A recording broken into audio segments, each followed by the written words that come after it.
India गठबंधन की बैठक के बाद कई तरह की चर्चाएं शुरू हो गई हैं और इंडिया गठबंधन के जो फाइनल प्रेस वार्ता हुई उसमें क्या क्या बातें हुई उसके बाद से चर्चाएं शुरू हो गई हैं। खास करके नीतीश कुमार के विरोधी हों या नीतीश कुमार के अपने हों, वो सभी इस बात की चर्चा कर रहे हैं कि आखिर नीतीश कुमार को कुछ मिला क्यों नहीं। क्या नीतीश कुमार ने जिस तरह से इस गठबंधन को बनाने में अपनी भूमिका निभाई, उन्हें कुछ मिलना चाहिए था या नहीं मिलना चाहिए था। ये सारी बातें कहीं ना कहीं इस तरफ इशारा कर रही हैं कि नीतीश कुमार को लेकर के जिस तरह से आज से 1 साल 1.5 साल पहले जो प्रक्रिया शुरू हुई थी कि नीतीश कुमार को प्रधानमंत्री मटेरियल बनाने के जनता दल यूनाइटेड की तरफ से सबसे पहले उपेंद्र कुशवाहा ने ये बात खड़ा किया था। उसके बाद से पूरी जनता दल यूनाइटेड नीतीश कुमार को प्रधानमंत्री के रूप में स्थापित करने के लिए लगातार प्रयास कर रही थी, लेकिन आज उन्हें संयोजक तक नहीं बनाया जाना, इस बात को लेकर के उपेंद्र कुशवाहा काफ़ी कहा जा रहा है कि नाराज और दुखी दिखे।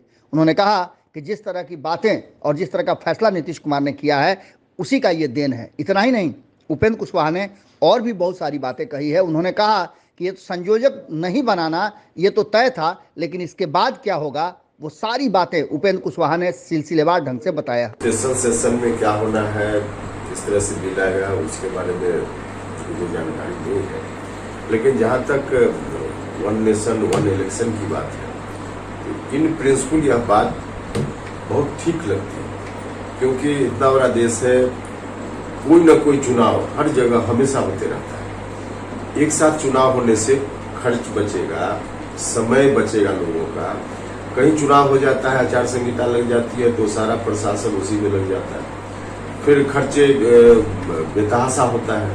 तो इन चीजों से बचने के लिए हमको लगता है कि इन प्रिंसिपल यह बात बहुत ही दुरुस्त है कि कोई ऐसी व्यवस्था बने जिसमें पूरे देश भर में एक साथ चुनाव हो जाए, तो बहुत ही ठीक ठाक होगा, हमको ऐसा लगता है।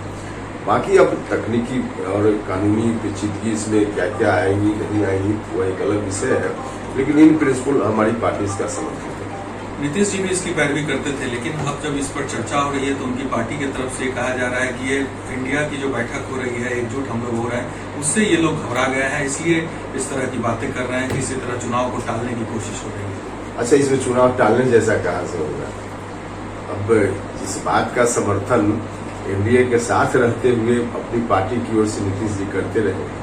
आज एनडीए में नहीं है तो अपनी पार्टी की ओर से अपना स्टैंड बदल रहे, इसका क्या मतलब होता है? तब तो अवसरवादी राजनीति की बात हो जाएगी ना। अगर समर्थन पहले उनका था, चाहते थे नीतीश जी भी कि ऐसा हो, तो आज भी समर्थन में ही उनको बोलना चाहिए। नहीं तो अब सीधे राजनीतिक फायदा को ध्यान में रखकर देश में कोई अच्छा निर्णय हो रहा हो उसका विरोध करना यह तो मुनासिब नहीं है ना। एक सवाल इंडिया की बैठक पर है, इंडिया गठबंधन की जो बैठक चल रही है, माना जा रहा है कि नीतीश कुमार को इस बार कन्वीनर बनाया जाएगा, और किस तरह से इस बैठक को देख रहे हैं, क्योंकि एक मजबूती के तौर पर वो लोग अपनी एकजुटता दिखाने की कोशिश कर रहे हैं। देखिए, वो कन्वीनर किसी को बनाया जाए उसे क्या, दोनों का विषय है। कन्वीनर किसी को बनाया जाए उससे क्या फर्क पड़ता है। बाकी ओवरऑल जो उससे गठबंधन का चुनावी असर होना है, इसमें हमको नहीं कुछ दिखता है, क्योंकि इन लोगों के पास नकारात्मक राजनीति के अलावा कुछ नहीं, कोई वैकल्पिक एजेंडा नहीं है। देश को नया कोई मॉडल दे लोग, उस पर कोई बात नहीं हो रही है। अब सिर्फ नरेंद्र मोदी को हटाना है, इसलिए सब लोग इकट्ठा हो जाए। इकट्ठा भी हो रहे हैं, वो उनका मामला है, लेकिन इसका कोई बहुत लाभ उन लोगों को मिलेगा और इंडिया का कोई नुकसान होगा ऐसा बिल्कुल नहीं। अधिकार है किसी भी व्यक्ति को छोड़ ले, लेकिन गठबंधन के लोग जो कुछ भी कर रहे हैं 2024 के चुनाव के लिए, तो कुछ भी इनका करना उसका कोई अर्थ नहीं। इन लोगों के पास कोई वैकल्पिक एजेंडा नहीं, कोई नेतृत्व एक लीडर पे भरोसा सब लोगों का हो, इसकी स्थिति कहीं से नहीं है। तो ऐसी परिस्थिति में सीधे कुछ तय कर लेंगे, इस बात पर जनता का थोड़ी भरोसा होगा। जनता का भरोसा ये लोग हासिल नहीं कर पाए। जब तक जनता का भरोसा नहीं हासिल करेंगे तब तक कुछ भी नहीं हो सकता है। जो उसमें नरेंद्र मोदी जी प्रधानमंत्री बनेंगे या इन लोगों को ही मालूम है, लेकिन कुछ करना है तो कर रहे हैं।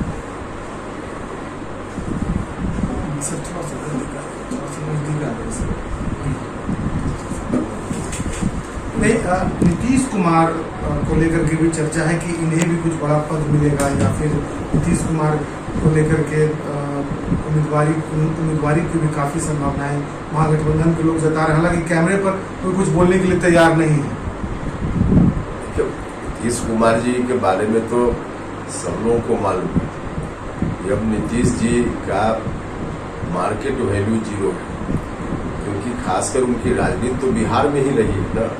उनकी पार्टी तो बिहार में रही है, और बिहार में यह पार्टी जब से आरजेडी के सामने इन्होंने घुटना टेक दिया है, तब से इनकी पार्टी तो लगभग समाप्त हो चुकी है। ऐसी स्थिति में मन में कुछ रख लें, लेकिन होना कुछ नहीं है, अंदर अंदर सबको मालूम है कि वन नेशन वन चुनाव को लेकर के भी कमेटी भी बना दी गई है रामनाथ कोविंद जी की अध्यक्षता में। किस तरह से देखिए, अब सत्र में क्या होना है मुझको नहीं मालूम, लेकिन वन नेशन वन इलेक्शन की बात अगर होती है तो इन प्रिंसिपल यह बात बिल्कुल ठीक है, क्योंकि कहीं ना कहीं देश में चुनाव चलते ही रहता है और इसका नुकसान भी होता है, काम बाधित होता है, खर्च ज़्यादा लग जाता है। तो एक तरह से अगर वन नेशन वन इलेक्शन की बात होती है तो पैसे की बर्बादी बचेगी और लोगों का समय बचेगा, प्रशासन के लोग इन्वॉल्व होते हैं उनका समय बचेगा, तो देश के डेवलपमेंट पर असर पड़ेगा। इसलिए इन प्रिंसिपल यह बात ठीक है। व्यापारिक दृष्टि से, कानूनी दृष्टि से कितना हो पाएगा नहीं हो पाएगा, उस तकनीकी पेचीदगियों के बारे में हम नहीं कुछ बोल रहे हैं, लेकिन है इन प्रिंसिपल यह बात ठीक होना चाहिए। अगर ये वीडियो पसंद आई और वह बिहार के राजनीति और बिहारियत से सरोकार रखेनी तो सब्सक्राइब बटन दबा के चैनल के सब्सक्राइब कर ली। ओजे एगो घंटी बा, ओकरा बटन दबा देला से कुल सटीक और मारक खबर रुआ मुफ्त में मिल जाई। अगर रुआ पत्रकारिता के हमनी के नया प्रयोग में सहयोग कर चाहतानी तो ज्वाइन बटन दबा दी। पेटीएम नंबर नोट कर ली 9386816700। धन्यवाद।